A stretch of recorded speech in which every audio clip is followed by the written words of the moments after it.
Hi friends, welcome to బీహెచ్పీ knowledge. మనకి central government సంబంధించినటువంటి ఒక సంస్థలో నాన్ టీచింగ్ జాబ్స్కి నోటిఫికేషన్ అనేది వచ్చింది. ఇందులో లైబ్రరీ జాబ్స్ కూడా ఉన్నాయి. వాటికి సంబంధించినటువంటి ఇన్ఫర్మేషన్ అనేది మీకు ఈ వీడియోలో ఎక్స్ప్లెయిన్ చేశాను. వీడియో ఎండింగ్ వరకు చూడండి. అండ్ ఎవరైతే ఫస్ట్ టైం నా ఛానల్ చూస్తున్నారో తప్పకుండా సబ్స్క్రైబ్ చేయండి. అండ్ ఫస్ట్ వచ్చేసింది మనకి ఇది భారత ప్రభుత్వం సంబంధించినటువంటి సంస్థ అండ్ ఆయుష్ మంత్రిత్వ శాఖ అనమాట. దీనికి సంబంధించినటువంటి central council for research in Unani medicine అనమాట.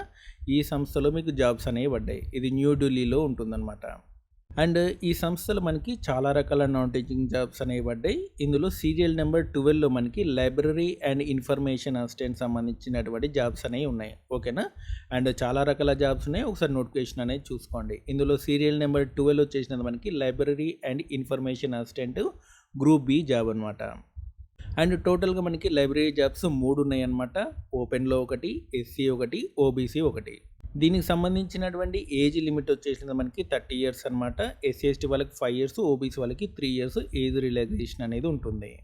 అండ్ ఎంపిక ప్రక్రియ వచ్చేసిన మనకి సిబిటి ఎగ్జామ్ అనేది ఉంటుంది. అండ్ ఆ తర్వాత ఇందులో నెగిటివ్ మార్కింగ్ కూడా ఉంటుంది. 0.25 నెగిటివ్ మార్కింగ్ అనేది ఉంటుంది. ఆ తర్వాత స్కిల్ టెస్ట్ అనేది ఉంటుందన్నమాట. దీనికి సంబంధించినటువంటి ఎలిజిబిలిటీ ఏంటి అంటే మీరు బిఎల్ఐసి అనేది కంప్లీట్ చేసి ఉండాలి. డిగ్రీ ప్లస్ బిఎల్ఐసి అనేది ఉండాలన్నమాట. ఓకేనా? వాళ్ళు అప్లై చేసుకోవచ్చు. ఎటువంటి ఎక్స్పీరియన్స్ కూడా అవసరం లేదు. మీకు బిఎల్ఐసి డిగ్రీ ఉంటే మీరు దీనికి అప్లై చేసుకోవచ్చు. And online application already start అయిపోయింది.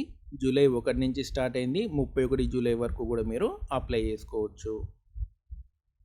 అండ్ దీనికి సంబంధించినటువంటి సిలబస్ ఏంటి, వాటికి సంబంధించిన వివరాలన్నీ కూడా మీకు నోటిఫికేషన్లో ఉందన్నమాట. దానికి సంబంధించిన లింక్ అనేది డిస్క్రిప్షన్లో ఉంది. ఒకసారి చూసుకోండి.